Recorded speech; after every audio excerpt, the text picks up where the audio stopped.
all listening? Love souls, love shapes, love transfer. Love souls, love shapes, love transfer. I'd make a great teacher.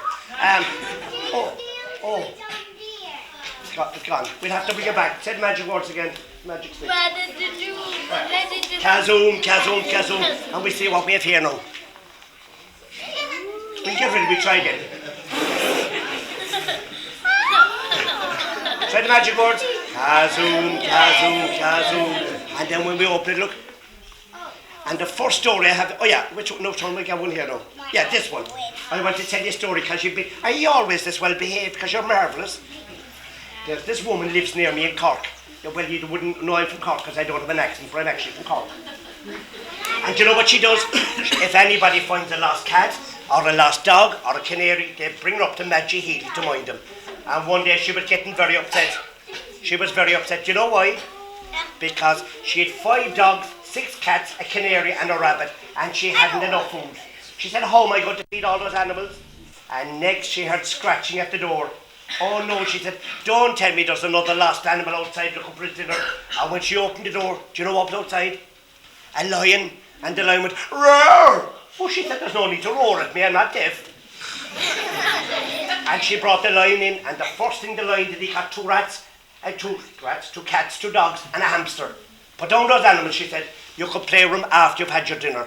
But before you have your dinner, you're going to have a bat. And the lion said, roar! Oh, she said, you're going to have a bat, whether you like her or not. And she caught the lion by the ear, and she dragged him upstairs and brought him into the bathroom, and she put him into a bath of soapy water. And you know, when you go into a bath at the start, it isn't very nice, but after a while, it's lovely. So the lion went, roar, roar, ooh, ooh, ooh. And she started to wash him with no tear shampoo. And she took him out, and she dried him, and he was gorgeous. And she said, you go downstairs now and play with all the animals, and be gentle with him, and I'll give you your dinner. And then she said, what am I going to give him for his dinner? I know, she said, I'll give him my own dinner. Next year, bang, bang, bang, bang at the door. Oh no, she said, don't tell me there's another lost animal outside looking for his dinner. And when she opened the door, do you know what was outside? 4 men from the circus with ropes and nets. She said, what do you want? A wild, ferocious lion has escaped from the circus. Nobody can train him, he's mad, he's wild. Have you seen a wild, ferocious lion? Oh no, she said, the only lion I saw, that one over there. And when they looked in, they couldn't believe it. There was the lion, lying down on his back with his 4 paws up in the air. And you know what all the animals were doing? They were jumping off his paws onto his belly like a bouncy castle. They said, that's our lion. Nobody can train him. Go away, she said, he's only like a big pussy cat. So they said, will you come down to the circus, train all the animals for us, and we'll give you loads of money. And she went down and she trained all the animals. She got loads of money. And what did she buy? What did she buy? Food. And at the weekend, if there was no circus on, the animals used to come up to our house for a sleepover. Now the smell was desperate, but they got used to it after a while. And that's the story of Magic Eating the animals.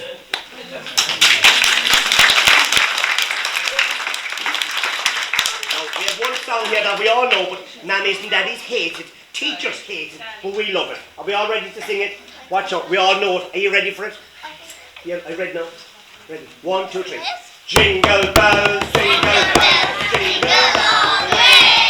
Oh, what fun it is to ride in one-horse and sleigh. Oh, jingle bells, jingle all the way.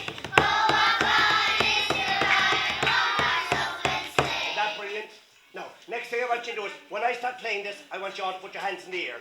And when I stop, I want you to put them down. Put your break. Are you ready? 1, 2, 3. Would you wait for the music, please? Lock in the camera. 1, 2, 3. No, we're right this time. All ready? Now, catch your break. Right. 1, 2, 3.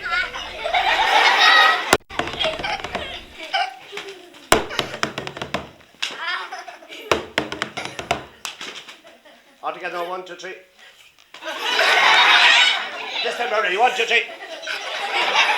The next thing I want you to do is, if I play this slowly, will you clap slowly? And if I play it fast, will you clap fast?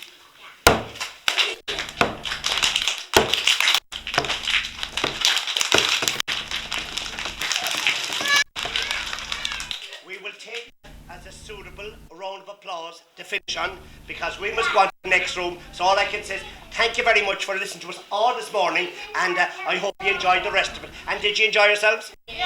Can we have a big thank you for everyone up here?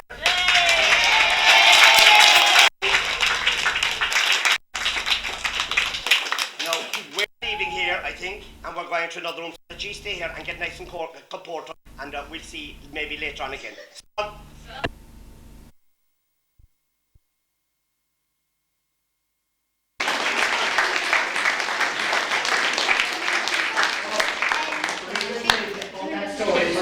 I like the story here, but it's important that when you're talking to grandparents, that if you get them talking at all, because I was explaining to the other class inside, grandparents, they have loads of time. Your parents are up the wall, they have much time.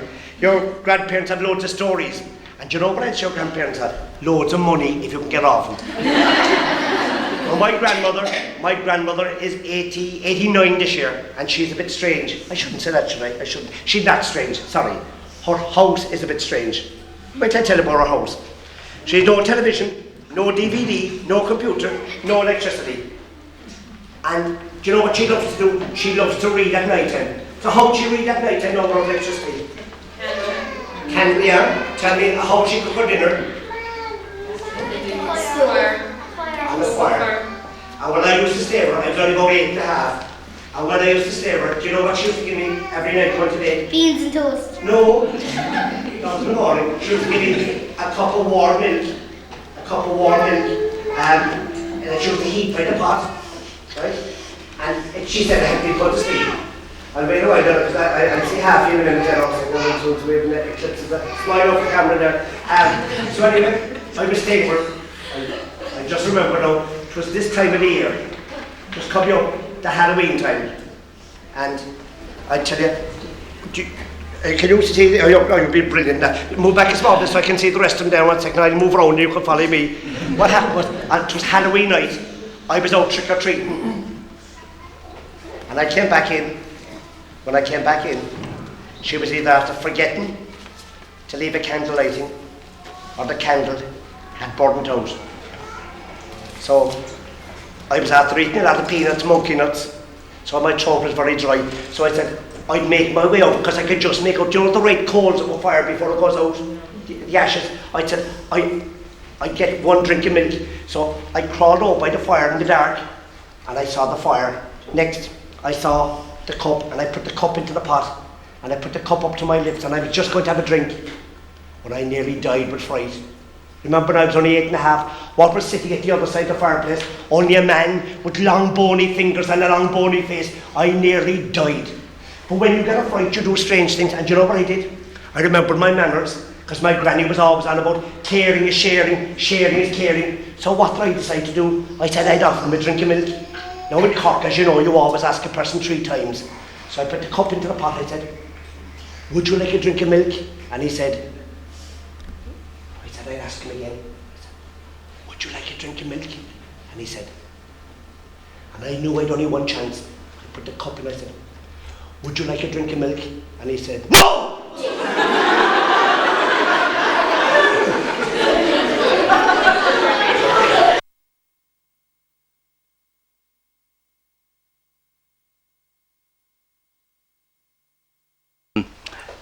This is Chuck Kruger from Cape Clear Island. Now, I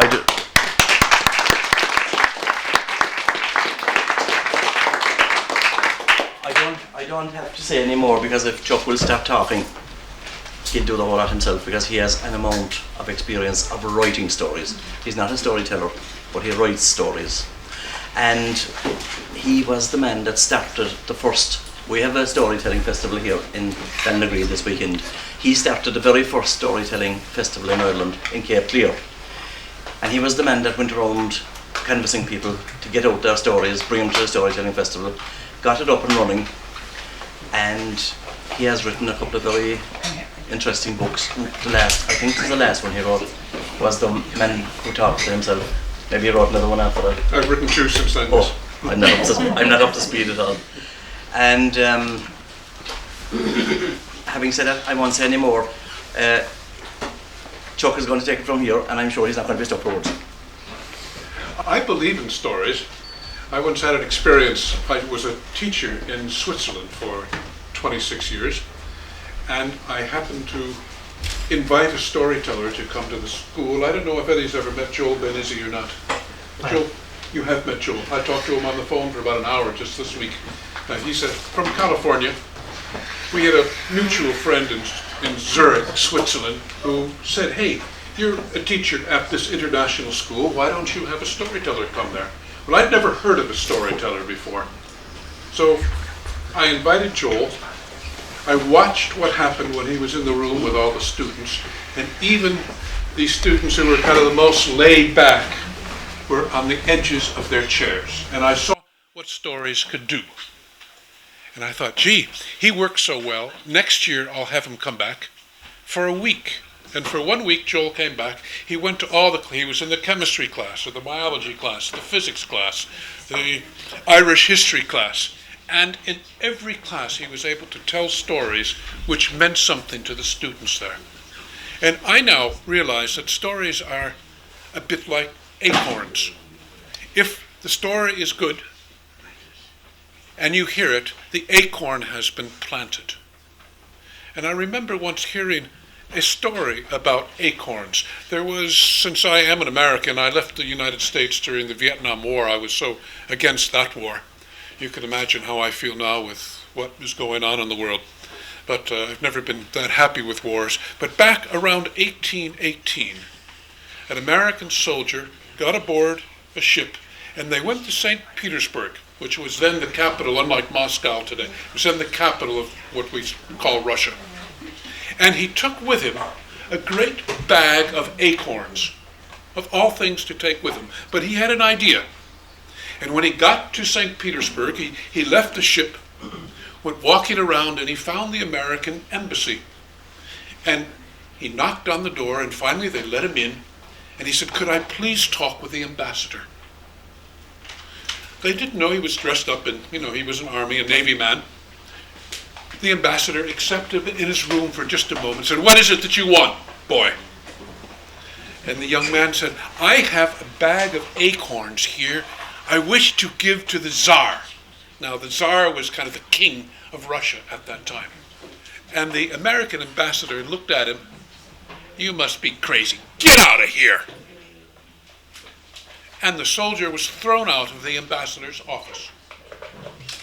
And the next day, the ambassador heard a great noise down on the street below his embassy.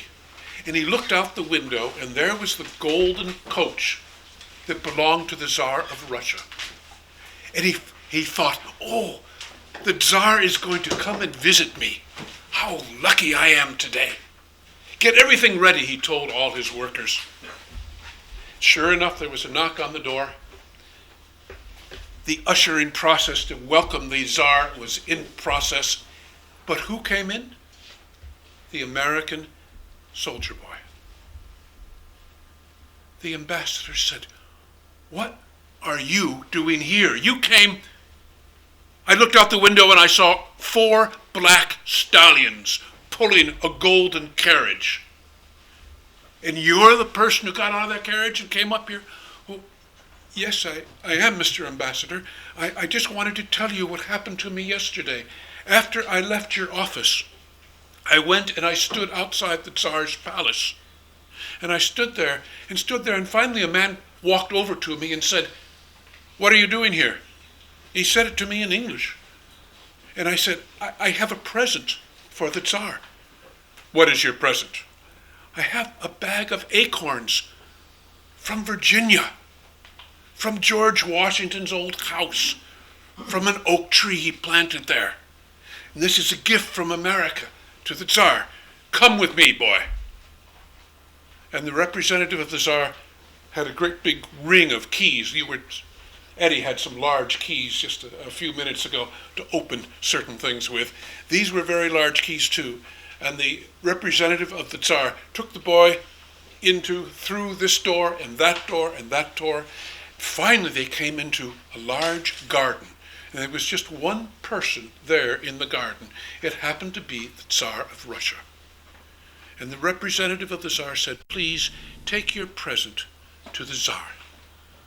And the boy walked over to him and bowed and said, Mr. Tsar, I have a present for you. These are from George Washington's house. I'd like to give you some acorns. And the Tsar looked at him, accepted the acorns, and said, "What a fine gift. It is so important in this world to get something that is basic. Thank you." And you know, Mr. Ambassador, the Tsar right away took the acorns out of that bag and started to plant them. Well, 30 years later, the American ambassador retired from his position in St. Petersburg to go back to the United States. And you know what he took with him? A bag of acorns from the Tsar's trees. Stories are acorns.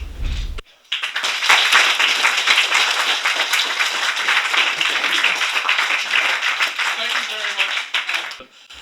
A story. I'll ask you one question first. Most of you have a pet, I presume.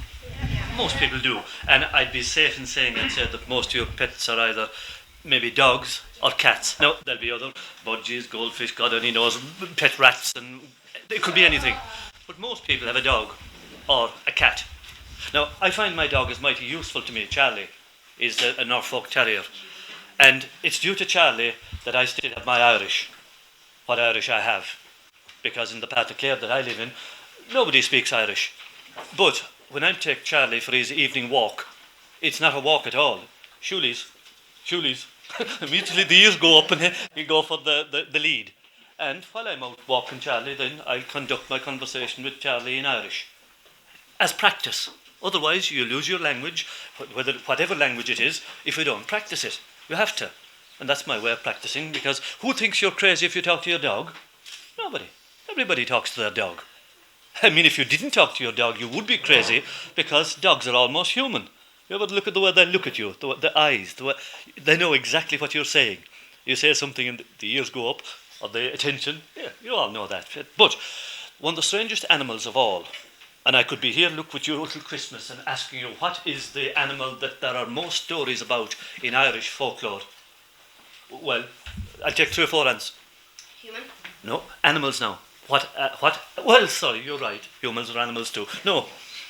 I will keep it to 4-legged animals for the moment. Yes, please. Horses?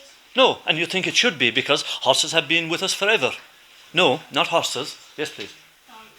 Sorry, I had to point. I don't know your name. Not dogs, and it should be dogs, because, there's more dogs in Ireland than people. Would you believe that? But that's true. No, not dogs. What? No. There's a few stories about them. But no, look, as I say, we'd be here until Christmas. It isn't that at all. It's weasels. Weasels, there's more stories in Irish folklore about weasels than any other animal. Now, you say, why? Because when did any of you see a weasel last? Not many. But I've only seen a weasel 3 times in my life, and that's mainly at night, when they jump out in front of the car, gone. They're little animals, they're small, but they are vicious. I tell you, even an Alsatian won't take on a weasel, because what the weasel will do first, go for the throat and won't let go. They're a vicious little horror, but they'll leave you alone if you leave them alone. But all the old people said they were a terribly intelligent animal. Now, how about this for strange? I've had so many stories about weasels, you could do a book on them alone. But there's something odd about them, I know that. I was inside in the bank in Ennis about 3 weeks ago, 2 weeks ago, 2.5 weeks ago. And bank queues are mighty boring and slow. And so, geez, why am I here? Come on, I have to be doing something else. Yeah? I saw on the newspaper that a weasel, and there's this man in bed, and the weasel stuck its head into his mouth and stuck him. Whether that's true or not, I can't tell you. But, I'll tell you something about that in a moment. But I was there in the queue. And, now, when you're in the queue, well, you're either of 2 kinds of people. And there's more and more of the kind of people in Ireland today that won't talk to you at all. But, if you're in a boring queue, well, just the least you can do is talk to the person next to you. You'll probably find they have something to say. Anything is better than being just bored. And the queue was going around like this. We had to go around where the people write their dockets and all the rest of it. And there happened to be a woman behind me. Now, I hadn't seen her up to then because we were in a straight line. But as we went around the corner, there she was. And she said, yes, you're the fellow with the stories. Well, she said, I want to ask you something now. And nice woman, friendly woman, young woman. And she said, I have a dog. And he's young. And he's stupid. And like, a sheepdog. And crazy, running around. And she was afraid he'd get killed by a car. So what she used to do every day that she could was take him to a farm, to a field. Luckily, her uncle lived nearby, and she used to take the dog to the uncle's field, let him off, and tire himself out running here. The way dogs, they'll run up and run around you, and crazy, as I say, stupid. Now, this particular evening, short time ago, only maybe a few days before that, she said she had the dog out, doing the usual, when there she was, waiting for the old dog, and he'd come up and run around her, and all of a sudden, down the field, she saw this group of animals, in two, divided into two. And of course, what the hell is that? Now, first of all, she thought they were rats. And the thing she didn't want to have anything to do with rats. They were little animals. But at least, while she was watching them, the dog was between her and them, running around. And all of a sudden, the dog stopped and started to back away. Now, this wasn't like her dog at all, because he was a crazy, stupid pup. And he started to back away. And she looked more carefully. And what she saw was that here were in front. Now, she couldn't be sure it was a 3 or 4 because they were a little distance from her and she didn't get any closer to them. And they were carrying something up on their back. And when she looked closer, she saw that it was a dead animal. Because she could see by the way the paws were, the animal was, and there they were carrying it on their back. Now, she was amazed. And there were the other group of animals following behind. And there they went over the bottom of the field and finally disappeared into, she didn't know where, gone into the next field. And she said, what could that be? Well, I said to her, you saw something that I would love to have seen. You saw a weasel's funeral. Because weasels hold a funeral for their dead just like human beings do. Now, I had plenty of stories about this from old people, but I had never seen it. And she saw it, and she didn't know what it was. Both of us walked out of that bank that day, having found out something new, but I'm still so sorry that I didn't see it. I'd love to see a weasel's funeral because I've been told, and she was lucky that she didn't get any closer, because if they had turned on her, they'd have killed her. They would have killed her. And there might be a small little animal, but remember, weasels are always called the Danes' cats. You know who the Danes were? The Vikings. They said that the Vikings brought weasels here as their cats. And of course they spit, just like a cat, if you cornered of them.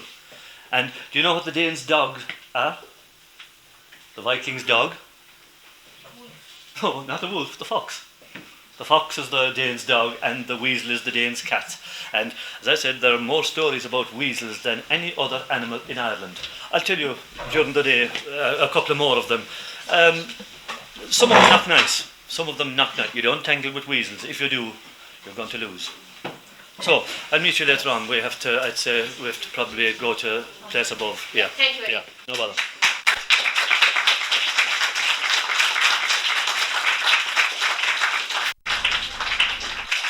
Just amazed by the ideas you even had at that stage and the creativity that you were coming up with in all of the schools, So it's fantastic to see people here with stuff they've been doing since in terms of stories and so on. So how many are here from Roisin? Any Roisin references? I love the sticking gangs. This is the Roisin gang over here. Okay, well done. Okay, who's here from Ballinagree? Okay, well done. Ballinagree contingent over here. Oh, and Ballinagree. Okay. And Rylan. Who's that from Rylan? Any Rylan people here? Actually, yes, when we went to Rylan's school, there were some of them gone to a match, the older ones. So the smaller ones were really the ones we grabbed, and there's a great representative of the small, younger ones from Rylan above in the small group, I think, isn't there? What about Belnamarov? Great, yeah. Okay. And Monifluck? The Monifluck gang here in the front. Okay. So how did you get on since with the stories? Great, good. Okay, right. Did you enjoy doing them? Yeah. Okay. And the little pointers that we did in the schools when we visited about, I gave you the bones of how to write a story and you wrote the story after. Did you use those bones? Yeah. Did you use the pointers? Okay, and flesh them out then, using some of them or all of them. Okay, good. So, did you notice anything about writing the stories? Did you notice anything that... that it's fun, that it's not hard work, okay? By the way, did you get our homework at all? No. We did our best. We did. Some of you did. Okay. But maybe you were left a bit lighter with the homework. So were you? No. Okay. All right. So one thing you noticed is that it was fun. It wasn't hard work writing the stories. Was it? Okay. Anything else? Anything else you noticed about writing the stories? Most people have them typed, have they? Very sophisticated here. Yeah. When you write, A little bit louder. if you start writing, sometimes you mightn't. Some ideas might just pop into your head. And you Very might good. Yeah, that's very important, isn't it? That sometimes you just start writing and the ideas start coming. They don't have to come before you start. It's like jump, and suddenly it happens, isn't it? Yeah. Okay, very good. Some of the smaller children did their stories through art, but I suppose you all did them through written form, did you? Yeah. Okay, good. So are there long stories or short stories? We'll just take a couple of minutes because I know they're long. Okay. Yes, very, is it? There's books written, is there? Okay. And you know what's fantastic is that all the stories are going to be taken and bound into a book. So you're going to be famous for all times. And when you are old and you're talking to kids and you're an old man or an old woman, you can tell them about 2006 when you became a storyteller for the first time and your story went in book. And I think everyone is getting a certificate as well, aren't they? Through the school, is it? Yeah. Okay, very good. Would anyone like to tell me anything? Two things that surprised me actually when, from having visited all the schools was that most of you like sad endings. No, not me. Not you, okay. Because I love happy endings, but I was amazed at the amount of you that like sad endings. Just goes to show you don't want to go with the norm. So, and also that most of you want something scary in a story. Yeah. That at some part of the story you want to be scared. So they were two things I learned for me from visiting schools. Would anyone like to just, we won't have time really for reading stories now as such, but would anyone like to just tell me something about your story, how you decided the theme of it or the title, how you came up with it? Did you ask parents for stories passed on? Did you notice something around you that sparked the idea to get you going? Anyone like to, because it helps all of us to hear that. How did your story start? Right. If you've read a book, A little bit louder, yeah? if you read a book, then it might inspire you, and you might want to write something. Okay, so did that happen for you? Yeah. It did. You read a book and it inspired you to do something like it? Yeah. Okay, very good. Anybody else? Where you get your idea from? Did you ask parents? No, you kept them out of it. Okay, did your own thing. Right. So you created new... Yeah? I was inspired by all these, killing on the news and things. So you watched the 9 o'clock news and you got your ideas for a story, okay. So I take it that there's some gruesome stuff in your story, is there? A good bit, yeah. A good bit, okay, yeah. And so let's leave it at that for the moment and I'll hand you over to Pat. And Good morning, everybody. My name is Pat Spade, Pat the Hat they call me, but I'm like the Pied Piper. There's people following us everywhere this morning. So what I like about this festival is I'm hearing the students tell stories, but I like the way that you're all in certain age groups, because there's written stories and there's stories that I do from the old tradition, telling them out of my face. And the thing about that is that the hardest thing is if you've got very small kids and very old, we say teenagers like yourself, it's very, very hard to them, because if I gave you a list of 3 type stories, would you like? Happy, sad, disgusting, frightened. Which ones would you all go for? Frightening, disgusting. Frightening, sad, caramel happy. Right, I tell you so, I have 3 types of frightening, disgusting story. I have 3 types, right? I've very disgusting, a very frightening, very, very disgusting, and very, very frightening, and very, very, very, very disgusting and frightening. Oh, sorry. We'll have a vote. Who'd like a disgusting story? Who'd like a very disgusting story? Who'd like a very, very, very, very disgusting story? Well, if I had a glass of water now, I'd be able to maybe tell a story. This story now, when I told it in the school last week, I was over in England. Why do I actually tell you? I go around the world telling stories. I've been in America, Canada, Russia. I go all over the world telling stories. Paid an absolute fortune. And wait till I tell you, I'm paid so much, I have to take 2 weeks holidays every year just to count my money. And how I got into it was I used to go into the Cork City Library inside. There was a beautiful woman inside by the name of Paddy Egan, librarian there, and I used to read books about Fionn McCool, about Cuchulainn, about Robin Hood, and then someone would say, well, what book are you reading? And I tell them the story of the book, and then they'd say, what other book did you read? And what was that about? And I start telling stories. Now I'm invited everywhere to do it. But what I can't do, and this is why I really envy you, and I'm so impressed with you for writing stories. I don't write stories. I kind of borrow them, I collect them, I get stories from here, there and everywhere. And and to be able to write a story is marvellous. So I don't do that, I wouldn't be as good as you. Is that fresh ice or frozen ice? Or frozen ice good, because I prefer frozen ice. Fresh ice isn't nice, it isn't. Water's a great drink if taken in the right spirit. Anyway, this story I have, you want it now or don't you want it? Because this is disgusting. Is it Friday? There were these three doctors. And they used to meet one night every month in a pub or a hotel really below Bandon. You know where Bandon is? Yeah. And they used to get this servant to bring them up loads to drink.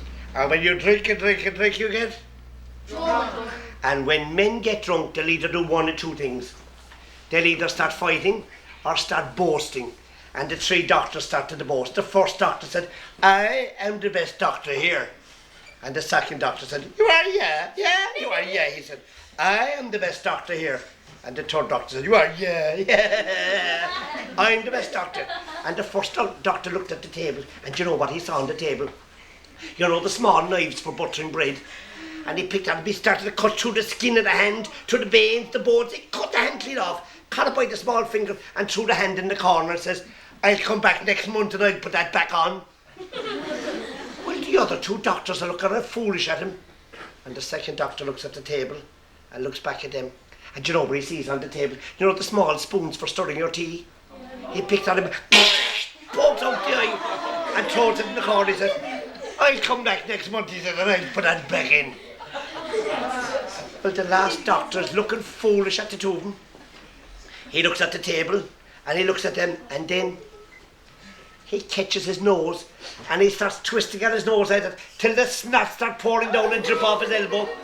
He keeps at it till the blood starts, he got snots and blood, and he twists off the nose at it, catches it, and he throws it in the corner. He says, I'll come back next month, he said, and I'll put that back on. So when you wait, I tell you. They called the servant and told the servant to bring up the bag. And into the bag, the servant had to put the eye, the nose and the hand. And the servant got the bag, brought it downstairs, threw it in the corner, and went up and got sick all over the garden. And when he came back into the kitchen, he was just in time to see a dog had come into the kitchen. And the first thing the dog ate was the eye. The next thing the dog ate was the nose. And the last thing the dog ate was the hand. He was just in time to see the small finger go down the dog's neck. Oh, he said, they'll murder me. But he said, they were very drunk. Maybe they won't remember it. A month later, the three doctors come back. And what's the first thing they asked for? The nose, the eye. Drink. And when they had loads of drink, they said, bring up the bag, we're ready to start. So the servant got the bag, and he went out on the road. He was very lucky. What had got knocked down? Only a cat, and the cat's eye was looking up for him, God bless. But the thing about Bandon is, Bandon have loads of horses and cows, and you know what horses and cows do in the middle of the road, cause plops and poos. The cat was covering horses droppings and cows droppings. But the servant was very lucky. What had he got in his pocket? Only a spoon. So he spooned out the cat's eye anyway. No, on the spoon he had the eye, he kind of put some white stuff, brains I suppose, kind of bit of cow dung and horses droppings, and he put into the bag. Now he said, where am I going to get a nose? And he just remembered, that morning as he was passing the butcher shop, what do you see in the window, a pig's head? So he got the butcher to chop off the pig's nose, fatty, hairy and greasy, and he put in. Now where am I going to get a hand? Just remember one of the biggest robbers in all Ireland had been captured, and he was buried in the local graveyard in Bandon. So he went down, he dug him up, took up the robber's hand and chopped it off and put it into the bag. And he gave the bag to the three doctors, and the first doctor said, I'm going first. And he put his hand in and he took out the robber's hand. He said, the robber's hand was much bigger than his one. The hand is after growing. What harm, he said. And he lined up the hairs, the veins, the bones, the artery, and he started stitching away with clever back stitching. And he made a lovely job of it. No, he said, not a grand job. The second doctor went in and he put his hand in and he took out the eye and he smelled, oh, the smell of it. He said, my poor eye, oh, boo. But he was very lucky because one of the doctors was drinking a pint of Guinness. So he put the eye in and he washed off all the cow dung, all the horse's droppings, the bits of brains, the bits of cat's hair, and he put into his eye. One eye was looking that way and one eye was looking that way. And he'd had the eye straightened up. The last doctor put his hand and took out the fatty, hairy, greasy pig's nose. Oh, look at my nose, he said. Look at my nose, he said. What harm? And he threw it onto the face and he started stitching away. And he got one of the doctors, hold up a mirror, hold it steady, hold. And he stitched it on. And the 3 doctors did such a good job that they said the competition would be a draw. Next morning, the 3 doctors went to work. And what's the first thing a doctor said Monday morning? Next. The first doctor was there, the fellow with the new hand. Next, a big tall man came in. What's wrong with you? Oh, doctor, he said, my ear is all blocked up. And did you ever see the things that doctors have for examining ears? They kind of shine a light in your ear. Well, he was shining a light in the ear with that hand. But the doctor's new hand came up, went inside his coat and robbed his wallet. Robbed the change out of his pocket, tried to rob his mobile phone. Hey, you a doctor, are you a robber? He said. And he ran out to the waiting room. He said, get out here quick. He said, he's not a doctor at all, he's a robber. And all the patients left. The next doctor said, next. But the eye calls, next. A woman came in, what's wrong with you? Oh, she said, I'm smothered with the flu. But before I could examine her, what came out from under the cupboard, honey? A mouse. A mouse, and the cat's eye spotted, chased her around the room, Trent. Well, she got such a fright, she started screaming, said, let me out, that fella's mad, he's mad. And all the patients left. The last doctor said, next, who's next? A woman came in, it was Monday morning, mainly women, you see. What's wrong with you? Oh, she said, my feet are killing me. But when he looked down, he didn't see her feet at all because she'd been to the shops and she was after buying 2 bags of messages, 2 bags of groceries. And did any of you ever see a pig go 2 bags of rubbish? What have you in the bag? Cut the bag up in the air. Well, she got a fright and she ran out. Let me out, she said, he's mad, he's mad. Those 3 doctors, nobody would visit them. They couldn't pay their bills and they end up in jail. Now this is where the story gets interesting. I told you earlier on that I tell stories in schools, in libraries, in prison. And I was up in Cork prison a couple of years ago. And you know the first thing you do when you go to jail, you write your name on the wall. And I looked on the wall and I saw the name of 3 doctors. Come here, said I. Had you really 3 doctors here? Oh, Pat, I had. He said, when you finish telling your stories to the prisoners, I'll tell you my story. So when I finished telling the stories to the prisoners, we went away and made a cup of tea, and he told me the story of the 3 doctors, exactly like I told you. Only he added a warning. And the warning was, if you're old enough to drink, if you drink, don't boast. Or if you boast, don't drink, or you could end up like the 3 doctors. Was that disgusting enough?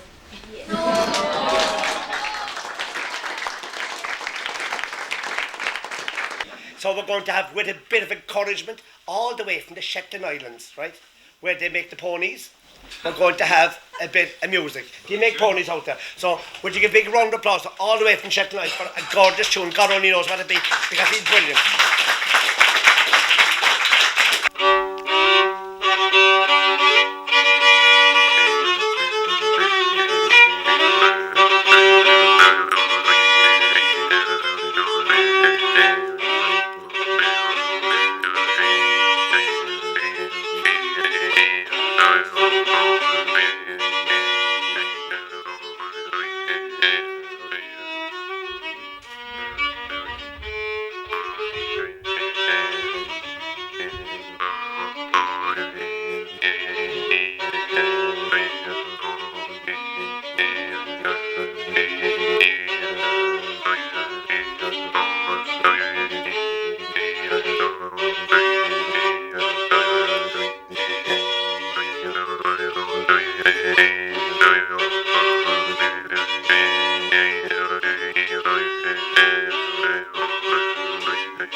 Are we all ready? So we are.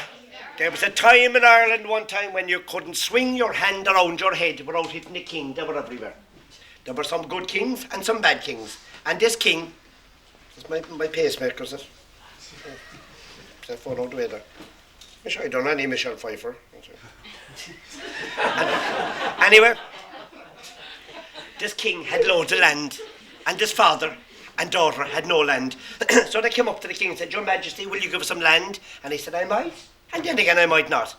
They said, what does that mean? Well, he said, I love riddles, and if you can answer me the riddle, I'll give you the land. And he said, geez, I'm hoping that riddle. So what is it anyway? And you'll get it immediately. What's higher than high, what's lower than low, what's greater than God, what's worse than the devil? It's what the devil eats. And if we eat it, we die. And the answer is? What is it? Good answer. Not correct, though. Ear. Here, no. What's higher than high, what's lower than low, what's greater than God, what's worse than the devil? It's what the devil eats, and if we eat, we die. Nothing. Good man yourself. What's your name? Adam's a character. Adam, right. Adam, what's higher than high? Alan, right, Alan. What's higher than high? Nothing. What's lower than low? Nothing. What's greater than God? Nothing. What's worse than the devil? Nothing. What does the devil eat? Nothing. And if we eat nothing, we buy him. Bull of us tilt again.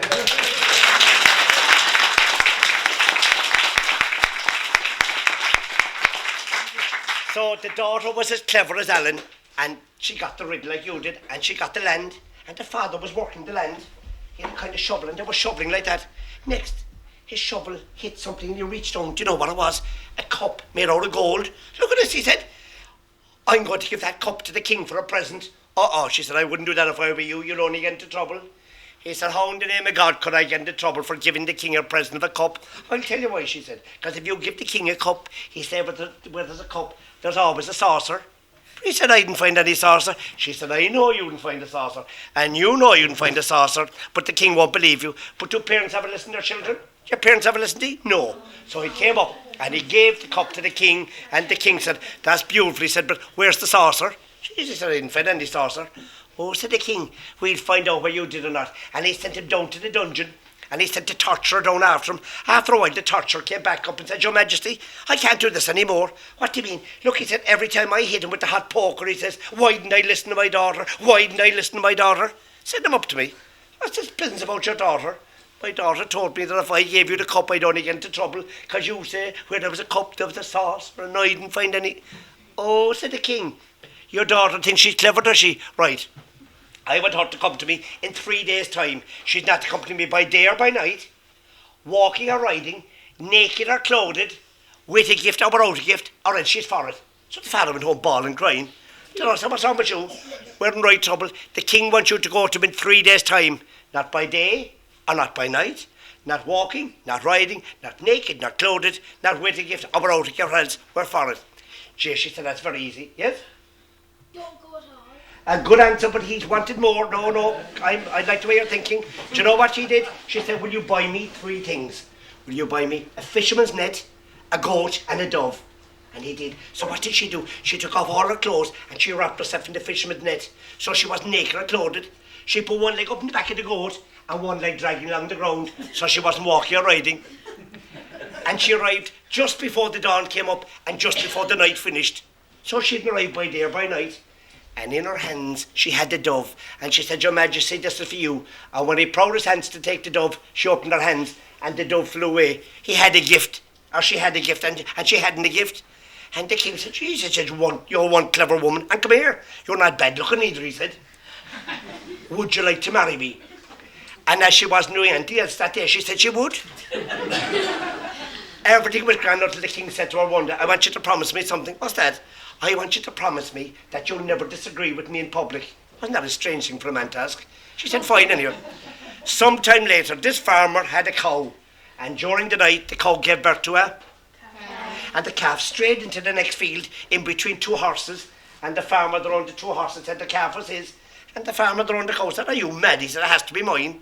They couldn't agree, so they called the king, and the king saw the calf in between the 2 horses and said, isn't that lovely? I decree the man that owns the 2 horses owns the calf as well. And the real owner, the farmer, was gone down. No point in arguing with the king. Had his head down like that. And who did he bump into, honey? The queen, because that's what she was at this stage. And do you know what the queen said? What's wrong with you? He said, I know he's your husband, and I know he's the king, but he's have to make the very silly mistake telling the story. So she said, Do you know what you do now? You get a fishing rod, and you know the green field in front of the castle? Be fishing away there. So he got a fly rod, and he was false casting, spade casting, roll casting, fishing into the grass. And the king came out, what are you doing? I'm fishing. Jesus, the king, you have no hope in hell of catching fish in a green field. Well, he said, I have as much chance of catching fish in a green field as 2 horses have of giving birth to a calf. I suppose you're right, says the king, but you weren't that clever at all with me. Who told you? Oh, he said, to your own wife, the queen. Well, the king's face reddened up a temper. I'll get your calf back for you. And he pushes open the door of the castle. He said to the queen, pack your bags and get out of here, he said. I asked you to promise me that you wouldn't disagree with me in public. You'll have to make me look a fool in front of my people. Pack your bags and get out of here. And then he thought of the love that they had between them.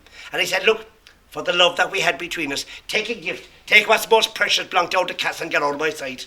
I'll go, she said, but I'd be sorry to go. But before I go, can I cook you one last meal for old time's sake? Yeah, cook away, he said.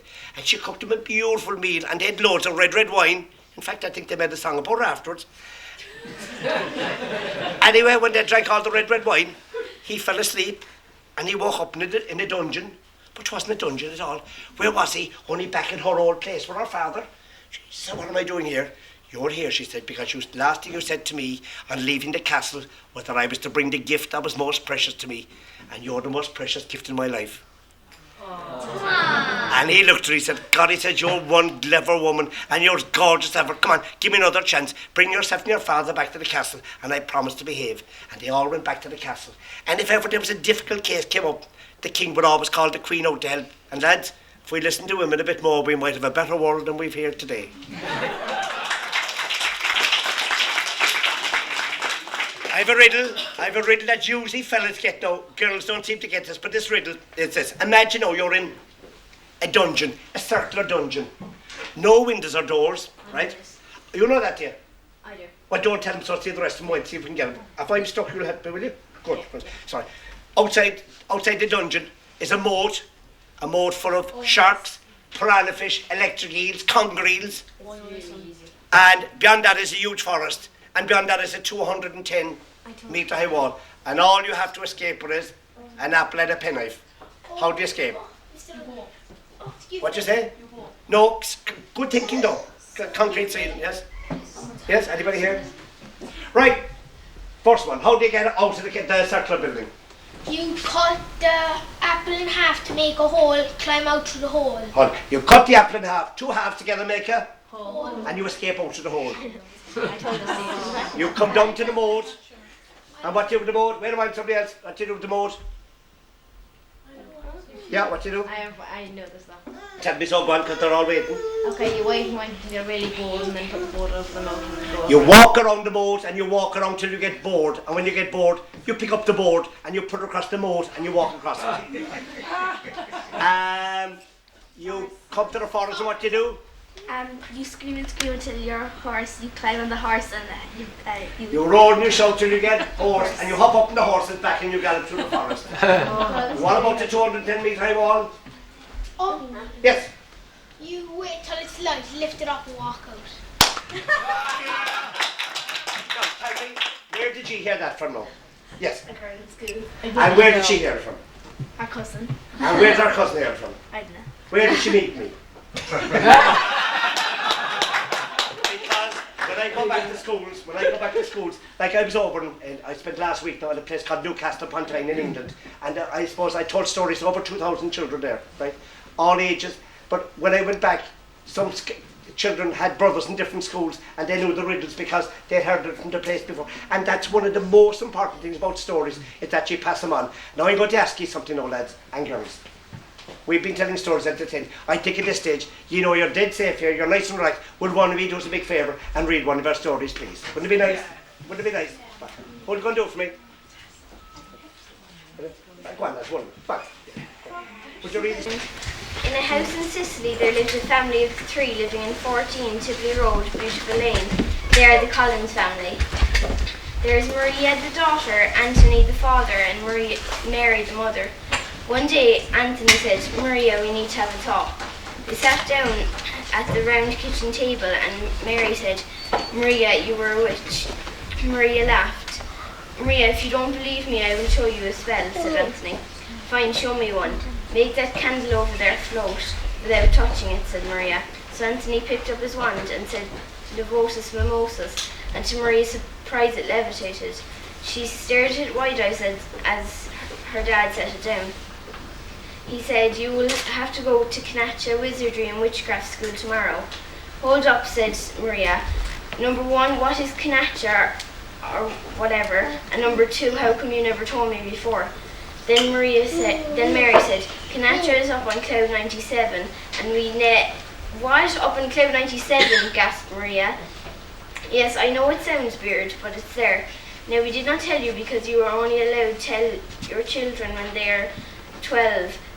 And then they must go to Knatcha. The headmistress is very kind, and we only got the letter now, so we only remembered then. So you will have to go tomorrow, said Maria. So what are you going to call your cat? Said Anthony. I don't know, said Maria. The cat came over and rubbed up against Maria's leg and cuddled it. I think I might call him Snuffles, said Maria. Oh goodness, look at the time. Maria, you must go to bed now. You have a big day ahead of you tomorrow, said...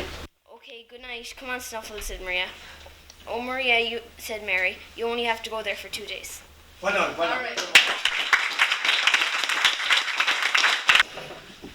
Hi, I'm Darren. I'm 24 years old, no job, an alcoholic, stuck in a rut, and here's my story. It was a Sunday morning and I was hungover from the night before with the lads. We were playing poker and I lost my favourite watch to Gory. His real name is Dan. I nicked him that because he's always watching gory films. He's a real character and he's great at playing rugby. D-Bomb was there too. His real name is John. Gory and me called him that because he's real hip with the ladies. We were going to a soccer match today but I didn't feel great so I couldn't go. I had my breakfast and went outside to get some fresh air.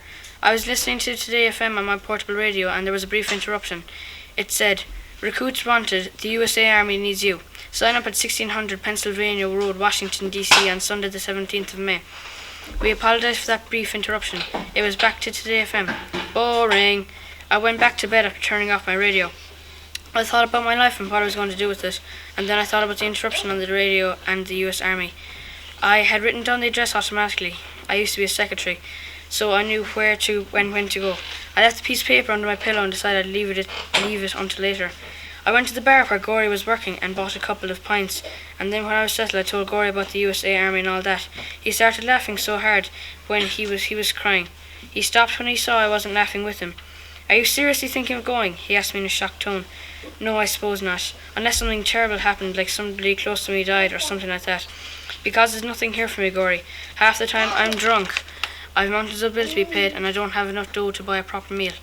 You're right, I suppose, but going off to America, that's insane. Maybe, but I bet it's better than this dump. I left saying no more.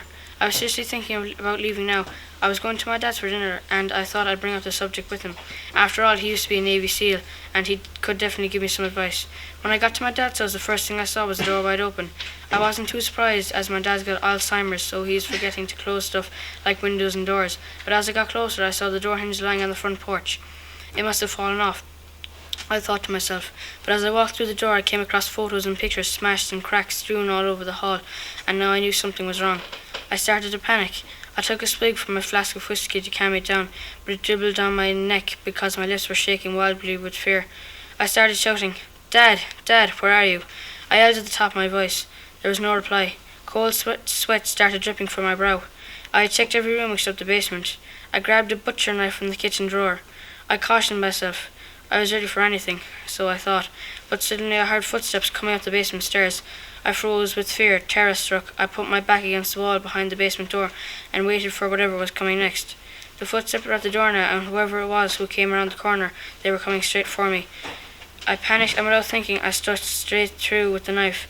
There was a loud slicing noise. The figure slumped to the floor. The end of the knife that was sticking out of the person's back was shining dark red in the moonlight. I reached for the nearest light switch. Flick. The light came on and I realised I was standing in a pool of blood, and before me was a corpse slumped on the floor, my dad's lifeless eyes looking into mine. I fell to the ground and wept over my father's blood-stained body. There's more.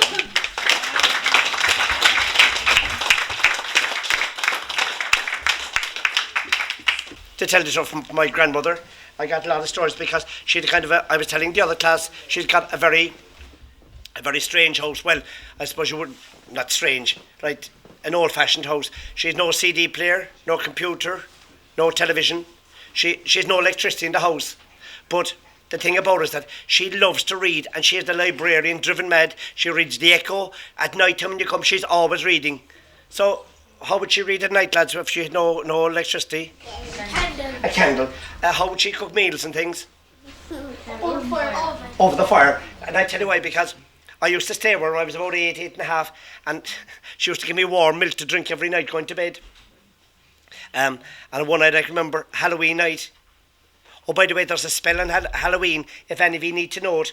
Well, not you, but if you have older brothers and sisters, if they want to find out for certain who they're going to marry, Halloween night is the only night you can do it. And I'll give you the spell and you can pass on to your brothers and sisters. But I just need a pair of shoes to do the spell. I'll get back in. Somebody give me a pair of shoes there now, because I can't. Pair of shoes, anyone? Yeah, come on. Pair of shoes, come on, Dad.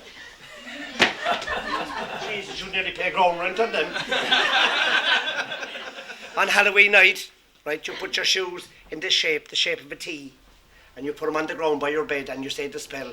And the spell is, hoping my true love to see, I place my shoes in the form of a T.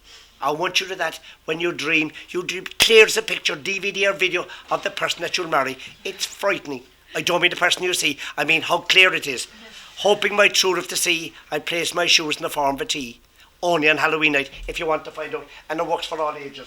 But talked about my grandmother, when I used to stay with her, just the reason I thought of that is because on Halloween night I stayed with her one night and we were out very late. And I came back and she was after forgetting to leave a candle lighting, or maybe the candle burnt out, I don't know. But what happened was, the room was in complete darkness and I was after eating a lot of peanuts and she was after giving me hot milk every night, so I knew to be by the fire. So I made my way over in the dark anyway, and I came over to the pot and I put the cup in and I put the cup up to my lips to have a drink of milk. Next I nearly died with fright. I won't say what I was going to say, you know what I mean. I nearly died with fright. There on the other side of the fireplace was a man with long bony fingers and a long bony face. I nearly died. But when you get a fright, you do strange things. And you know what I did? I remember my manners, because my granny was always on about caring and sharing, you know, all that rubbish. So I said, I'd offer him a drink. So I put the cup up like that. I said, would you like a drink of milk? And he said, so, you know, in Ireland, you always ask 3 times. So I put the cup in again. I said, would you like a drink of milk? And he said, and I knew I'd only one chance left. So I put the cup in very, very slowly this time. And I said, would you like a drink of milk? And he said, no! Well, I gave a big roar, jumped upstairs under the blankets, up under Granny, and we never found out what it was. We never found out, because Halloween night, it's a very strange night. Anything could happen. Now, can I thank you all? Yeah, sorry, are we going to read? Thank you very much. We have one more. Brilliant, well done. We have... My holiday in Spain.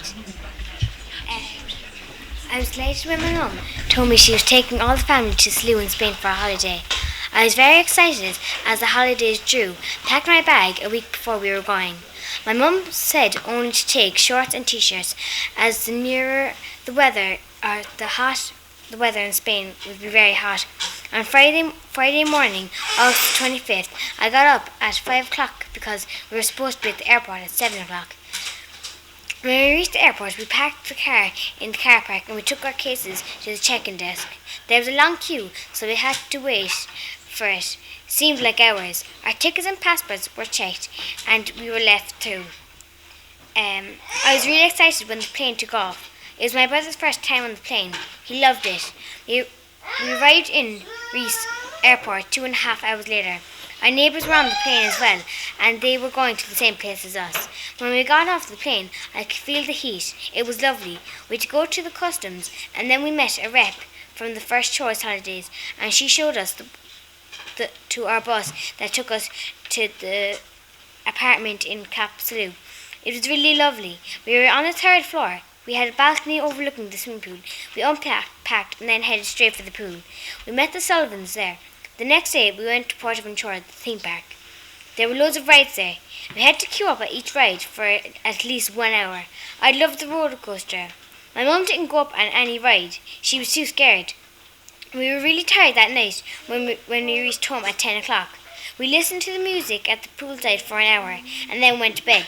The next day we stayed around the pool and later took the bus into Salou, 2 miles away. It was a beautiful town with loads of shops and a very nice beach. I couldn't believe it when I saw a McDonald's in Salou. That night we played bingo at the poolside bar. I didn't win anything. We also did a quiz. We did really well in that, getting 15 questions right out of 15. We got a free drink each. I was having a brilliant holiday. Sean, Poddy, Michelle Sullivan and Dave Sheehan went to the disco. We also went to Barcelona. We visited Barcelona Stadium. We saw all the cups there. We walked onto the field. It was like walking on green carpet. Someone took a picture for us. We toured all around the stadium. We went into the commentary boxes as well. It was magic sitting there, imaging all the famous footballers playing in the field. Then we went shopping around Barcelona. It is a fantastic city. We ate at McDonald's in Barcelona. The next day we went to a market in a nearby town. They were selling all sorts of things there. We were told to mind our bags of money because there were a lot of pickpockets at the market. We bought some ornaments for home. The next day was Thursday, our last day in Salou, so we all decided to go to the beach. We took a picnic with us. The Sullivans were at the beach before us. We had a brilliant day. When we went back to the apartment, we had to pack for the journey home next day. That night we went out to dinner for the last time. I hated the thought of going home and back to school on Monday morning. We had to check out of the apartment next morning at 10 o'clock. We left our cases in the baggage room until 5 o'clock. We were taken back to Reese Airport to catch our flight home at 9 o'clock.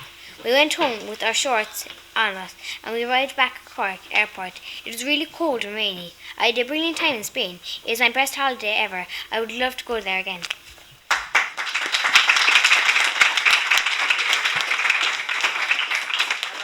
And could we have a special round of applause for our visitors all the way from Scotland? Could you come up a moment, please? I just want to give a copy of the CD, first CD I have, to you to take back with you and make 99 copies over there. Oh. And I hope you enjoyed over there. Thank you very much. Priscilla Ross. Is there anything you want to say to anyone here at this stage? Well, it's just quickly to say that we're part of a project working with a HENA group. There are 3 groups from Scotland, and it's the storytelling that has brought us all together, and just an opportunity to hear each other's stories. We're hoping to have a festival like this over in the Western Isles, up in Shetland and over in Highlands, these 3 sections as well. And it's been lovely. Thank you very much for having us. It's been really wonderful. Right, thank you very much. Some of your pens outside, are they? Yes. Oh, Joe, sorry, wait a while. Lads, bit of order. I nearly forgot the main man. Ladies and gentlemen, children, we are delighted that this morning has been such a success. It has been such a success, partly due to the children's efforts, the teachers' efforts. It has been wonderful. We thank Ryland School, Belnagree School, Munafluck, Roisin and Belnamara, or Bellivan as it should be. Your stories, if you could hand them up with your name, your school and your age on them, and we will collect them, we'll put them into book form, we'll give you back the stories, and we'll give each school a book, plus a few more books. So hopefully that you'll do that. I think you have all the names on them already. No. Well, please put your names on them, your class. Right, it is all right a while now, a second, we'll just finish first. And as I said, we thank the teachers, we thank the Scottish people for coming. It's part of the reason that we're here, because they were looking for the project, they looked for a partner in Ireland, and West Cork got onto us, and here we are. We thank our storytellers, Pat Spade, Martina Lehan, Eddie Lennon, and of course, we wouldn't succeed here in the HENA Heritage Group without our wonderful man there, Michael Lehan.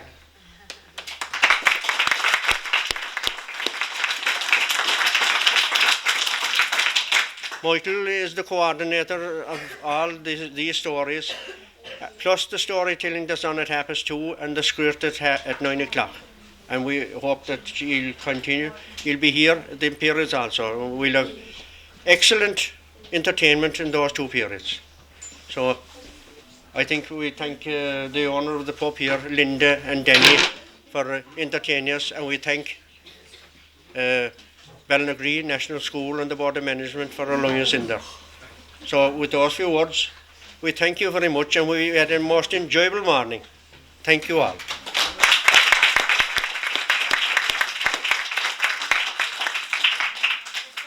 We're here now in the Lorna Bar, having completed the busy morning of the workshop. And alongside me here we have Chuck Kruger. Chuck, the first storytelling weekend was organised by Chuck many years ago in Cape Clear Island, and they have blossomed since then. So Chuck, that was the first storytelling festival, I think, in Ireland, but this is your first time in Ballinaglee. The first time was 1994. The first time was Clear, yes. 1994. Well, this is our first. So, seeing that this is our first, well, the first thing I must say is welcome here. Thank you very much. And I think I speak on everybody. You spoke very well to the kids in all 3 venues, and they were overwhelmed by what you had to say. Chuck is a man that has written several books on stories. Along with organising the first storytelling festival, he has written several books, and I think I referred to it above there. One of the books he wrote, which was the second or third last one, was The Man Who Talks to Himself. And I'm telling you one thing, it's very good reading if you read it. For anyone that reflects on life, it's very philosophical. And I won't go into any long detail because I know that Chuck has the ferry to make from Baltimore to Cape Clear. But having been here all morning and talked to the kids, I'll hand it over to you now, Chuck. What would, on reflection of this morning? I must admit I've really enjoyed meeting the children from this area. They were filled with good questions, and I'm talking about all ages of them. It was a pleasure to be in the room with them and to see all the hands going up when it became question time. It was an honor to be able to be part of that. So I'm hoping that these kids will fill with stories, and that what you're doing will help them write stories, tell stories, whatever. I have no doubt. Well, we could see the enthusiasm the first time when we were doing the workshops in the school, but the fruit of their labours came here today with the stories that were written, and even the small little ones doing the art bits, yes, and all the rest of it. And I would think that everything you had to say to them meant something to each and every one of them. I see a couple of them nodding down there. Well, I do hope that they realise already that stories are like acorns. You hear a story, it's like planting an acorn in the woods or whatever, and some massive and beautiful trees can be the consequence. I think that's what good stories are all about. They are seeds, and they will be passed on, and those acorn trees will grow acorns themselves. Well, and on the stories go for generations. It's part of the beauty of stories. They connect us not only to the present, but to the past. I suppose what we were doing here this morning is, in a sense, we were sowing seeds. Yes. We were sowing seeds. And this is farming country, right? That's right. Yeah, good. That's right. And I'm an organic gardener. There you go. Chuck moved, he can tell you this now, to Cape Clear a number of years ago and bought a little farm there. And he had been teaching in where? I was 30 years a secondary school teacher, and 24 of those years were in Switzerland at an international school. And I can tell you that Chuck has an ocean of information when it comes to stories. So I would think it's hardly our last time seeing him here. What do you think? He'll be invited again. Yeah. Yeah, there's a vote of confidence. Thank you. And I suppose if we don't see you in the meantime, we'll probably see you at the Cape Clear Storytelling Festival next September. Michael, thank you very much, and best of luck with all you're doing here. Right. Thanks, Chuck. Trying to think if there are this yarns here. I think of a yarn, but Go ahead. oh yeah, I'll go and try one. Like this one, my granduncle. There's one granduncle Andy Sutherland lived in Yell, in Gutcher in Yell, just up the road from where Lawrence Tulloch lives there. And one time I get up to stay with him, and it came down pouring rain for the whole week, and it really wasn't the weather for going outside, so ended up a week my uncle telling yarns, and I think he just made them up on the spot, a lot of them, but they're really good. I can mind just a few. I wish I could remember more of them, but this one, this was a goodie. Well, he was no use with the sheepdog, or not particularly good, but he had an extremely intelligent dog, so he reckoned it didn't matter that he couldn't handle up the sheep very well, because the dog did all the work. And it was kind of coming later on in the summer, or the kind of September time, and the nights were drawing in a bit darker, and he just sent the dog as usual. Dog up, go and fetch the sheep in, and the dog was away out up the hill, and yeah, he was away quite a while longer than usual, and came back with no sheep. Yeah, this is no right. That's what's happened to Happy. There's Happy the dog is getting that there's no gotten the sheep. They'll have to go and fetch them, so he sent them away up the hill again, and this time the dog was even longer, and came back, there was no sign of any of the sheep. So I was puzzled, and then the dog wanted to get in the house. Now, working dog was not allowed in the house, and I was kind of scared to go in the door, and he was trying to win in, and Andy was keen to let the dog in. So he chased them out one more time, but there was no time. The dog got around the back of the house and came in and shot in the door. And got by Andy, and he went right under, for they had a black stove with the legs on it, old fire in the corner, and he went right in under the fire. What is he doing? And the dog got the cat with the scruff of the neck, was lying under the fire, and ran out the door with the cat in his jaws. So Andy was thinking, that is the squarest thing I'm seen. And then he dawned on him, that dog is clever, he's come dark now, and struggling to find the sheep in the dark. But the cat, he'd be no bother for the cat, so he was going to get the cat to give him a hand.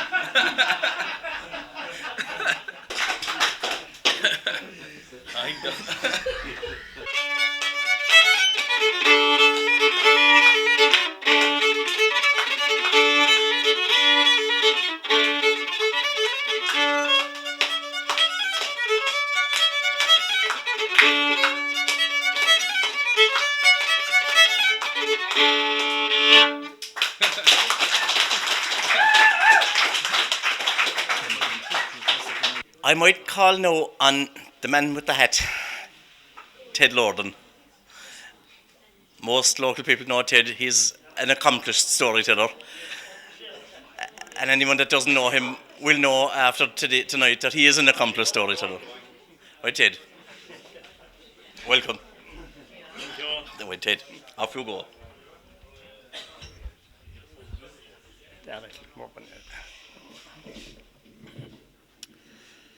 Well, the darkest night, I suppose, that ever came in the history of the universe. Timmy and Sweeney went out for to catch a jinnet. And didn't he fall into a hole in the ground, and turning his eyes towards heaven, made the devil sweep on you for a moon, said he would be out all night, a bright night. And there's a thing that there's no talk about now. Well, when I was small, our hearts would be up to our mouths if we heard there was one of them coming. Oh, it would be well publicised beforehand, you may say. And it would be only a very dull man living in a very out-of-the-way corner of the parish that wouldn't know that it was coming. Well, the night would start. The roads would be black with people. Men, women and children going there. Although some people would go so far as to say that it was no place at all for children. You think now I'm talking about a dance in a public house. I am not then, but about the mission. Once every 5 years a mission would come to our parish, and my neighbours would be talking about it for 2 years before and for 3 years after. And no doubt in life about it, but they did make an impression, and an impression that was needed in certain quarters. Well, the vows had been taken, and the promises had been made. Line after line of hardened old campaigners marching up to the altar rails the final Sunday. Well, you would swear from that out that judges would have to hang up their wigs and publicans would have to go selling short buttons. Two holy fathers that used to come to our parish, and though of saintly appearance, well versed you may say in every description of villainy. You know, they'd bring their voices down very low, and then they'd raise them up into a fierce shout, and they'd frighten the living daylight out of everyone. And you know, it was very hard to get people to go up near the altar, because a shy man now that'd be sitting up there in front of the Holy Father, and he'd clap his eye on him, you know, and he'd get into one of his rages. Sure, that poor man could pass out. Even below at the door where we used to be shivering in our shoes. The Holy Fathers would go night after night from one evil to another. They'd go from man's greatest sin to his final hour, from that to death, and from death to judgment, and from judgment to which, of course, was only natural, the place below. Hell would be described down to the very last detail. The smoke and the steam and the lashing of teeth. And there'd be women there, and oh, God help us, mothers, the families. No sin in those women, no more than the child in the cradle. And they'd be sitting there in the heart of the chapel, and the salt tears rolling down their cheeks at the idea of all the pain and sufferings of hell's flames. Well, I'll never forget one night, there was one woman there, she was from out the bower, and she was sitting there in the heart of the chapel with a hat on her, as unconcerned now as if she was at a football match. And 'twas the big man was giving the sermon the same night, and the small man gave out benediction. So the big man was out at the gate afterwards, you see, for to meet the people. And he came over to her, my good woman, to say, when I was talking a while ago about all the pain and sufferings of hell's flames, you didn't appear to be a bit moved. You're a father, says she, sure I'm not from this parish at all.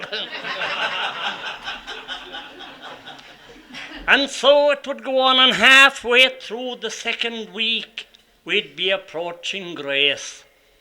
One night it'd be given over all to drink, and the next night to company keeping. Well, there'd be some sins mentioned there from the altar rails, and you know, if my neighbours had a free hand, they wouldn't know how to go about committing them.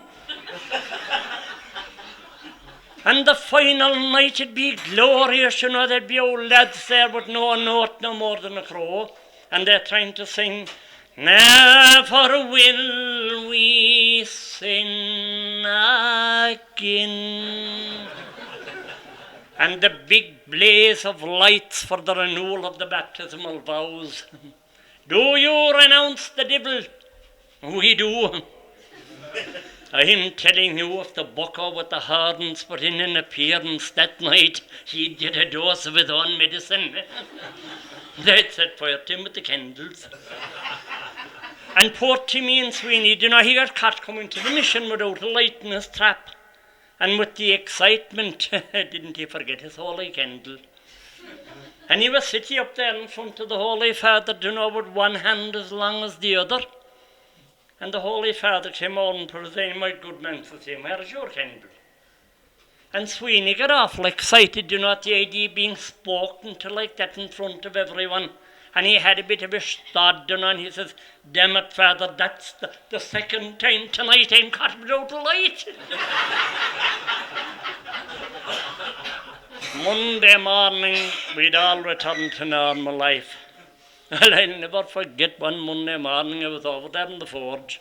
I was putting a set of slippers in the mare. And there was a fairly big crowd then, you know, there was only the one topic of conversation, of course, the mission. But they were saying that after 2 weeks of talking in the chapel, we got a very poor inkling as to what heaven was like. Well, they admitted, of course, heaven was mentioned early on, but at that time, very little hope was held out for the people. But now that they all expected to go to heaven, they were wondering, would it be raining there? Or what time would you have to get up in the morning? I say, for instance, now, the man that's married twice in this life, which one of them would he be walking out of above? Well, the smith was saying, it'd be no good if there wouldn't be a public house there. A place that we could go in and sit down and have a drink and a chat with the neighbours and be looking out the window at all the angels walking around outside. Wouldn't I love to see to ask St. Paul if he ever got any answer to all those letters to the Corinthians? Well, there was an old lad there, he used to play a small little bit of music, he wasn't much good at it. But his idea of heaven was, it'd be a place that he'd meet all those other musicians and they'd be exchanging tunes. My love to the cold you got. I'll wrap you up in a blanket hot. Oh, had I the wife that I didn't like, I know what I would do. I'd hire a boat and set her afloat and paddle my own canoe.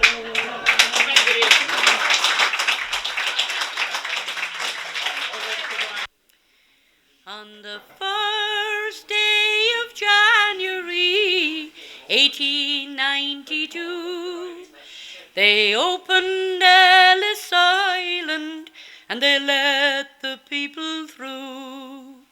And the first to cross the threshold of that Isle of Hope and Tears was Annie Moore from Ireland, who was only 15 years.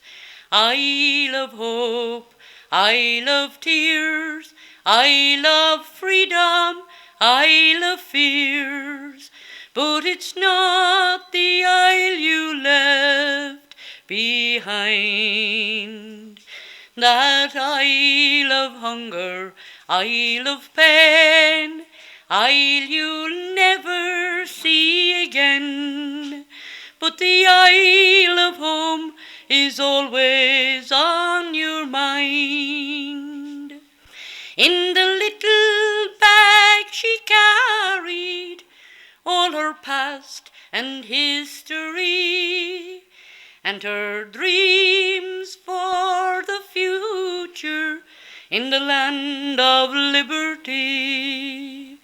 And courage is the passport when your whole world disappears, and there's no future in the past when you're 15 years. Isle of Hope, Isle of Tears, Isle of Freedom, Isle of Fears, but it's not the isle you left behind. That Isle of Hunger, Isle of Pain, Isle you'll never see again. But the Isle of Home is always on your mind. When they closed down Ellis Island in 1943, 17 million people had gone there for sanctuary. And in springtime, when I went there and stepped upon its pier, I thought of how it must have felt when you're 15 years. Isle of Hope, Isle of Tears, Isle of Freedom, Isle of Fears, but it's not the isle you left behind. That Isle of Hunger, Isle of Pain, Isle you'll never see again, but the Isle of home is always on your mind. Thank you. What about Michael Creedon? Would he do a song, I wonder? He's a fine singer. Oh, Peggy Gordon, you are my darling. Come sit you down upon my knee. Come tell to me the very reason why I am slighted so by thee. I am so deep in love that I cannot deny it. My heart is aching in my breast, but it's not for you to tell the world of it. A troubled mind can know no rest. Oh, Peggy Gordon, you are my darling. Come sit you down upon my knee. Come tell to me the very reason why I am slighted so by thee. I put my head to a cask of brandy. It was my fancy, I do declare, for when I'm drinking I'm always thinking and wishing Peggy Gordon was here. Oh, Peggy Gordon, you are my darling. Come sit you down upon my knee. Come tell to me the very reason why I am slighted so by thee. I wish I was in some lonesome valley where womankind could not be found, and little birds sing on the branches, and every moment a different sound. Oh, Peggy Gordon, you are my darling. Come sit you down upon my knee. Come tell to me the very reason why I am slighted so by thee. Thank you.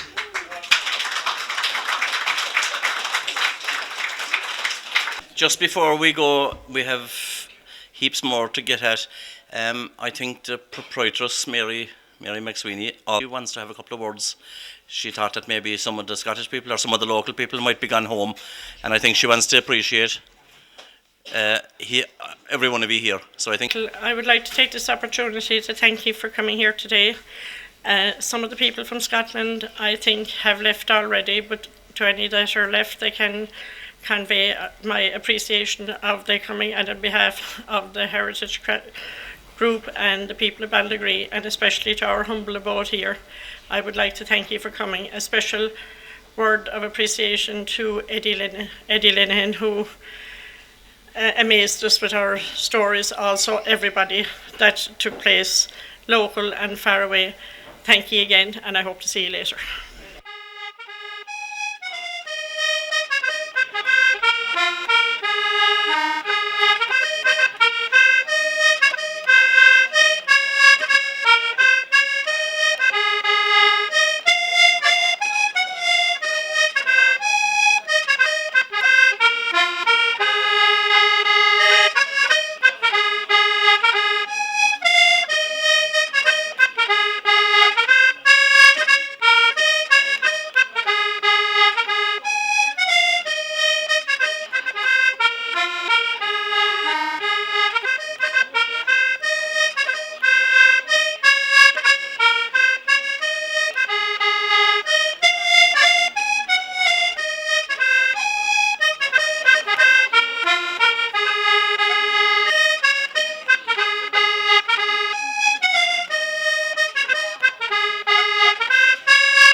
Michelle Morrison. So before she goes, we might get a song. Il krup à ce grand comme que rihule il krup à ce grand comme que rih il krup à ce grand comme que rihule il krup à ce grand comme que rih kom han at venno kom han at venno kom han at venno kom han que rih kom han at venno kom han at venno kom han at venno kom han que rih get the heart ole who come hjulesh fuletele get the heart ole who come hjulesh sul get the heart ole who come hjulesh fuletele get the heart ole who come hjulesh sul kom han at venno kom han at venno kom han at venno kom han que rih kom han at venno kom han at venno kom han at venno kom han que rih ich goes the cattle ich goes the cattle sko a cattle corit ich goes the cattle ich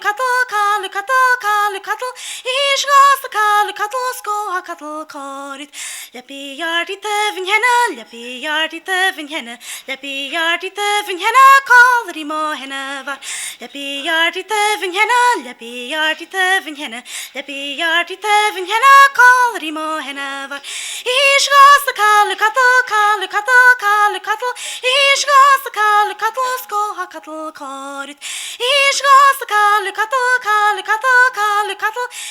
goes the cattle sko a cattle corit lepi yardi tevin henna lepi yardi tevin henna lepi yardi tevin henna call mo henna var lepi yardi tevin henna lepi yardi tevin henna lepi yardi tevin henna call mo henna var krate tigagal ik naf som u having krate tigagal ik ma viskan krate tigagal ik naf som u having krate tigagal ik ma viskan bina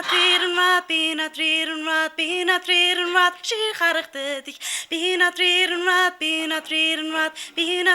rat shir kharchte dich krate tigagal ik naf som u having krate tigagal ik ma viskan krate tigagal ik naf som u having krate tigagal ik ma viskan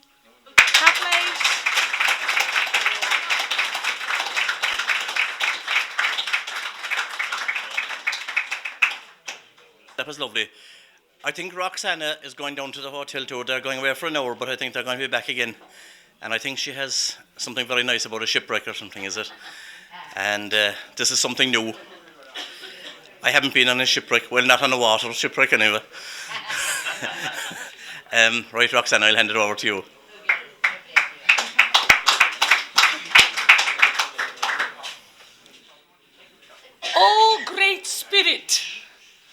forgive me for intruding into your domain.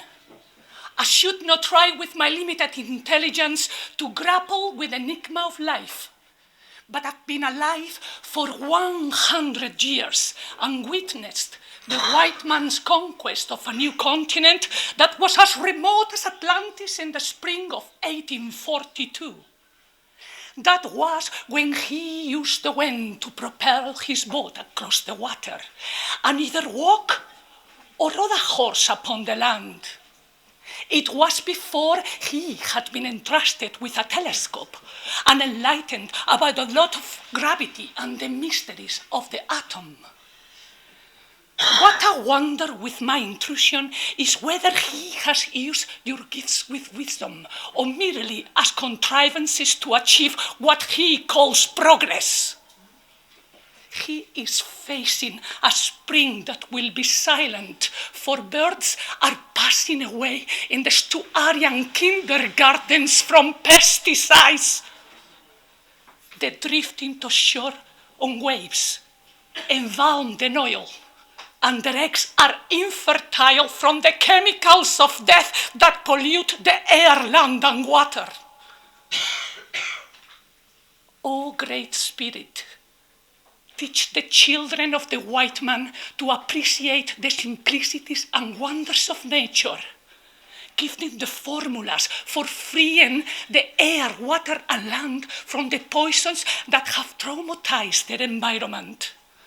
From your creative hands, you gave my people a garden of Eden between two oceans. They worship you with their eyes, their ears, and their thoughts. The flower and blade of grass spoke to them, and your words were heard on the violent strings of the wind in the trees. The Indian people you put here weep for what has happened.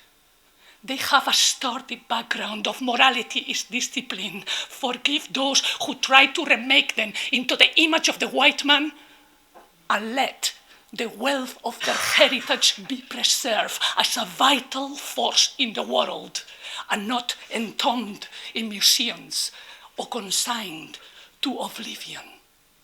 This is my prayer.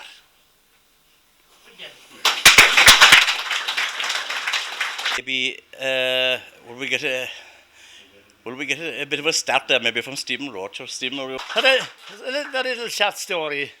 And this is a story about a man at the age of 55 getting married for the first time. On the morning of the wedding, in the hotel, in the bar, before they went to the top table, he met with the local parish priest.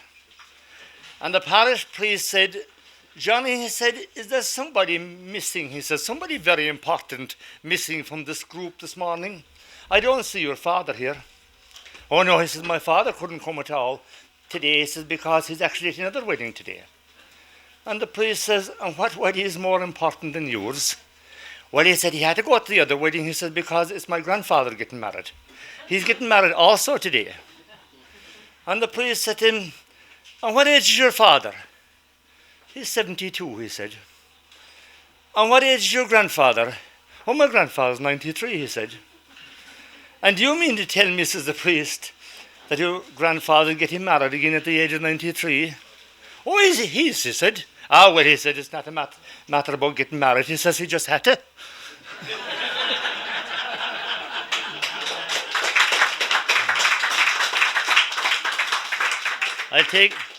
I'll take you on a trip again, another trip where I did myself to all the ballrooms of romance, all the dance halls. Remember the Montrose and Macroom and the Majestic and Mallow, and there were so many of them in those days. We called them the nightclubs of the 60s.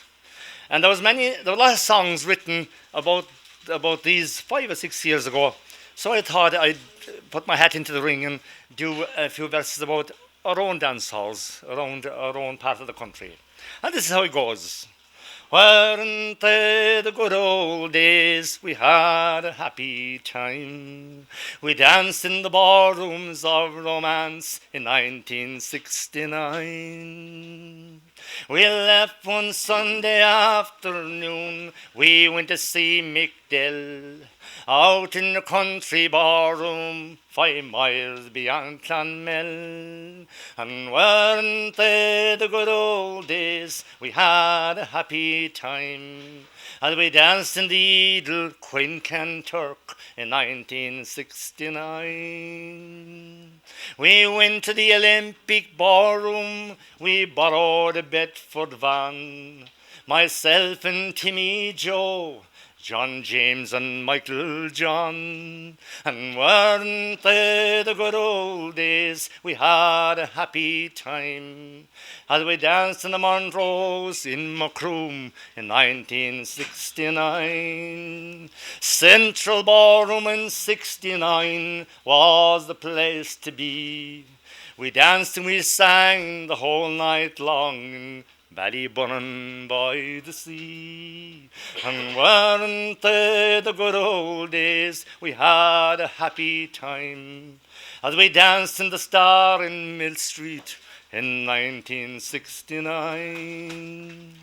We all went down to Mitchellstown, Morrismole to see.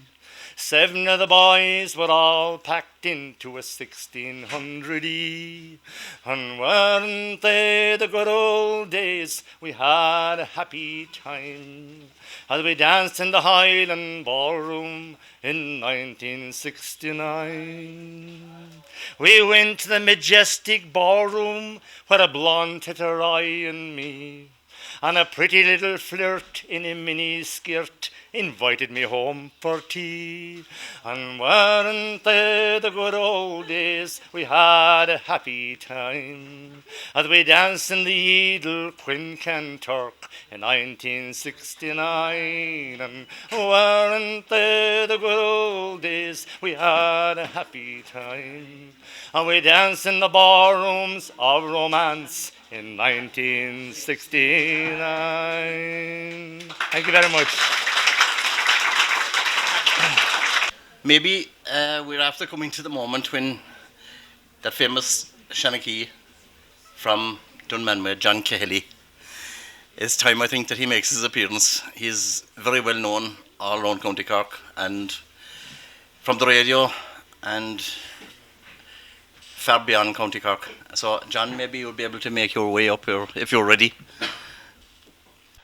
Don't you drink too much now tonight, lads, because you know, you'd never know, you might meet the old white car with the blue light on top of it. I gave up the drink myself about 25 years ago when they brought out the bloody breathalyzer. I had to give it up anyway. But I'll tell you, the first time I ever saw a breathalyzer, I was coming home one night and Garl stopped me. I rolled down the window. I said, "What's wrong, Garl?" He said, "I want you to blow into that." I said, "What's that?" I'd never seen a breathalyzer before. I said, "That's an old bag now that'll tell you whether you're drunk or not." I said, "Forget it, Gard, I one of those at home."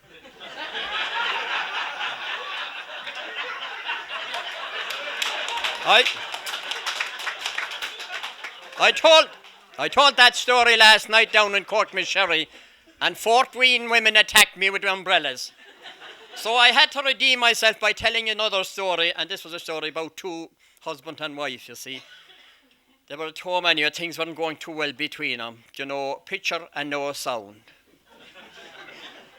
Anyone here ever been in that position? Don't you all put up your hands now? But anyway, after about a week of this silence, she decided that, well, she'd break the ice. And he came home from work in the evening, and she said, "Do you know, the insurance man called today and he complimented me on my figure." "Is that right? Huh? Did he say anything about the big ass?" "No," she said, "he never mentioned you."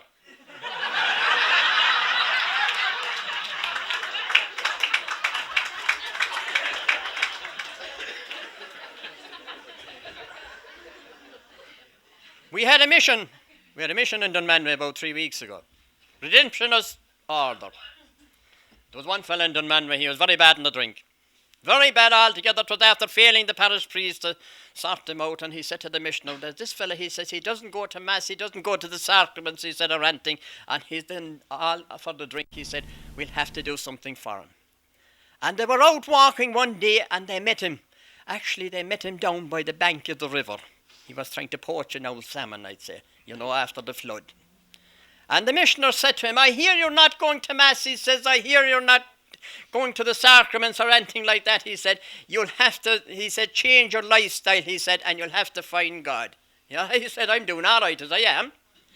Well, he said, you're not, and he caught him by the scruff of the neck, and he stuck his head down into the water, and he kept him there for about 20 seconds, and he left him up then, and he said, now, he said, did you find God?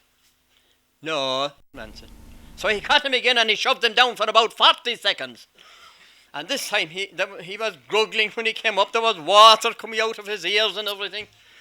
And he said, now, he said, did you find God that time? The man said, no. He caught him and he stuck him down again, and he kept him there for a minute. Well, he could hardly talk when he came up. He was completely short-winded. Now, said the missioner, did you find God that time? No, Father, he said, and as sure 'twas there he fell in.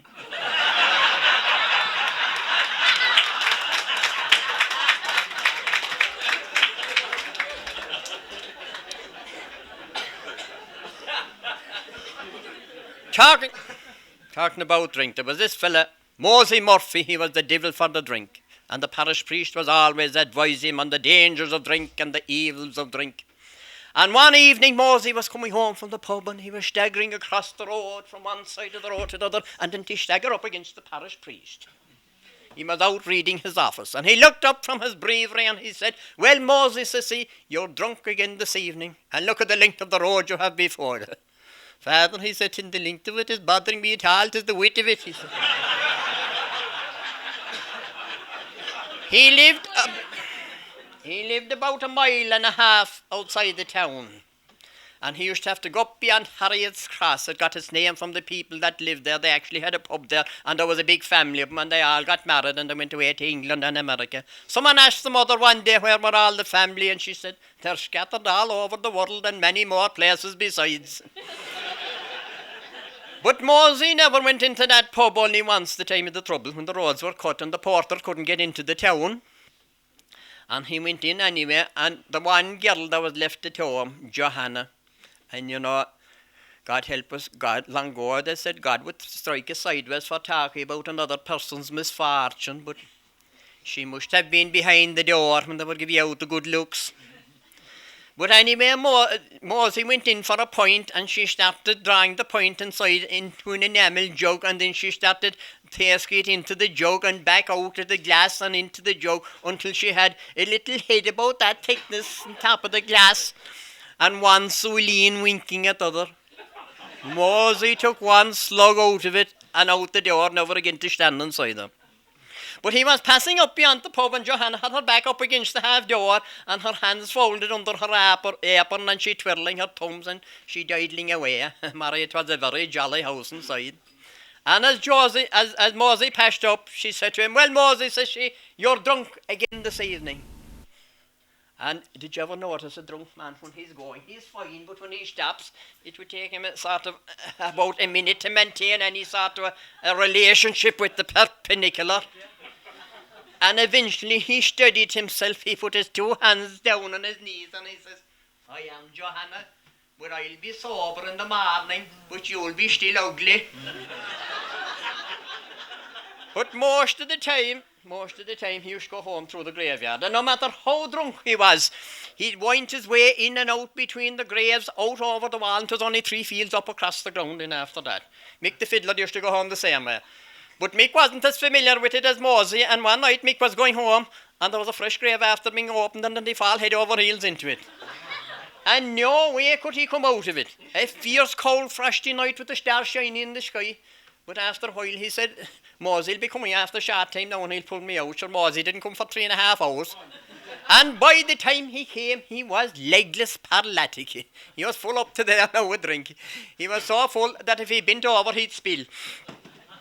And when Mick heard them coming, he ran over to the side of the grave and he put up his hand and he said, Mosey, he said, catch me, pull me out. I'm perished, I'm frozen from being inside here. And Mosey looked in over the heap of earth and he said, no bloody one, you are sure all the earth kicked off yourself.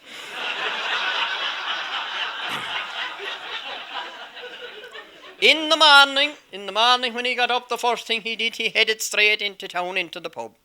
And then at that time, they used to close the pub from 2 to 4 for the whole hour. It was done away with there a few years ago. It was no bloody harm too, for it was an awful long hour.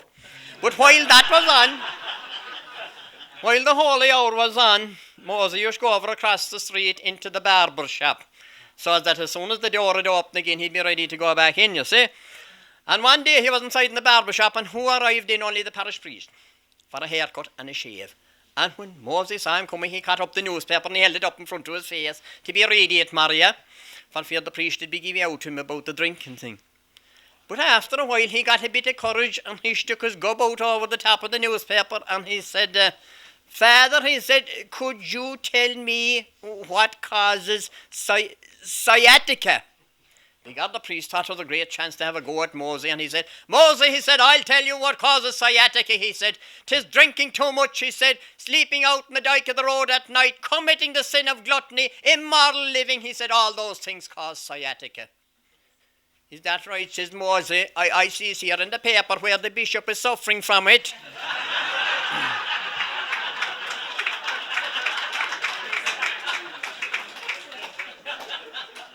But Mosey gave up the drink, and how it happened was one night he was going home from the pub, and there was these two hardy boys out of town that were after going out to a farmer's pit of spuds, and they were after stealing a big brand bag of spuds out of the pit, and they were wheeling him into the town across the crossbar of the bicycle, hanging out over the handlebars, a bag completely full of them. When they were into the edge of the town, who did they meet? Only 2 policemen coming on towards them. Well, such a fright they got, they said, we'll have to dump these spuds now before the policemen will come.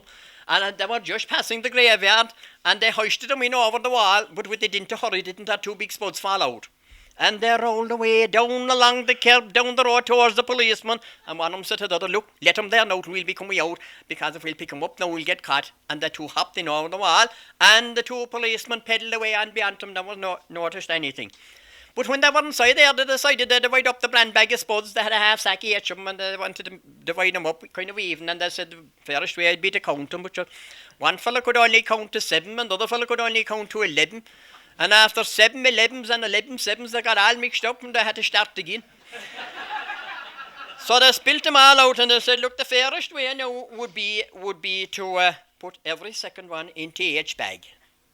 And they started off with 1 for me, 1 for you, 1 for me, 1 for you. And Mosey was going home from the pub and he thought he heard some sound above on top of the graveyard, and he stopped and he listened. Sure enough, he could hear 1 for me, 1 for you, 1 for me, 1 for you. Well, he took 3 or 4 running jumps, never stopped, he landed above at the presbytery door, drew a couple of kicks in the door. Parish priest had gone to bed, but he thought it was a sick call, so he stuck his head out the window upstairs and he said, what's wrong? Mosey said, Father, says he, come down quick. God and the devil are below in the graveyard and they're dividing up the souls. Mosey says, see, how many times have I told you drink would be your downfall? You've even lost your brain now, he said. Get out of the place now, he said, and don't ever again come back near me. Father, he said, a drop will never again pass my lips if you will come down with me. Because he thought it was too good a chance to miss. Stuck his legs into the slippers and put on the overcoat over the pyjamas and down the road with the 2 lads. And Mosey told him where to stop, where the noise was inside the graveyard, and sure enough, they listened outside on the road and they could hear 1 for me, 1 for you, 1 for me, 1 for you. And the next thing there was silence. And the next thing they heard, what about the 2 outside on the road?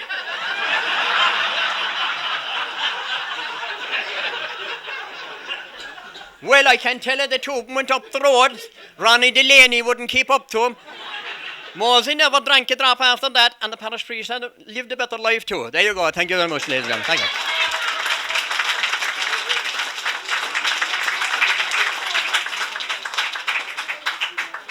We might get one song from Noel Carroll from Ballyclaw.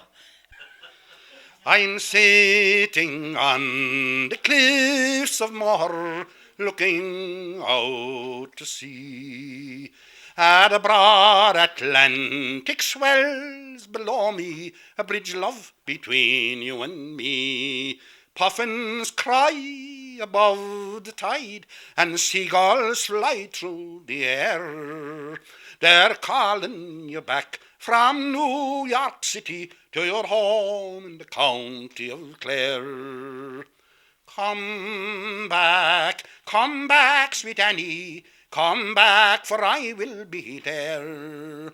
We'll sing and we'll play in the old-fashioned way on a hillside in sweet County Clare. I'll hold your hand and we'll walk to the bottom mid limestone flowers so rare.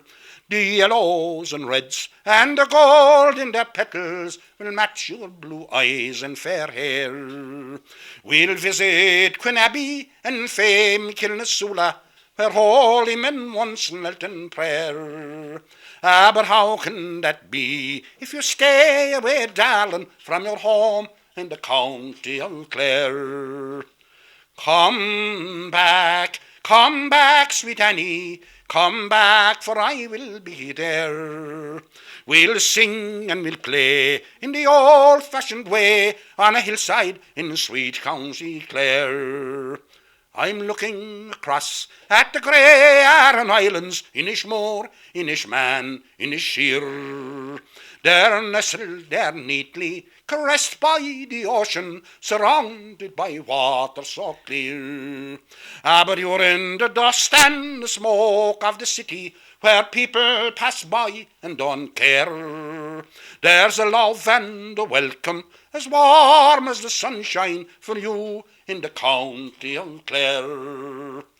Come back, sweet Annie, come back, for I will be there. We'll sing and we'll play in the old-fashioned way on a hillside in sweet County Clare. Come back, sweet Annie, come back, for I will be there. We'll sing and we'll play in the old-fashioned way on a hillside in sweet County Clare. We'll sing and we'll play in the old-fashioned way on a hillside in sweet County Clare.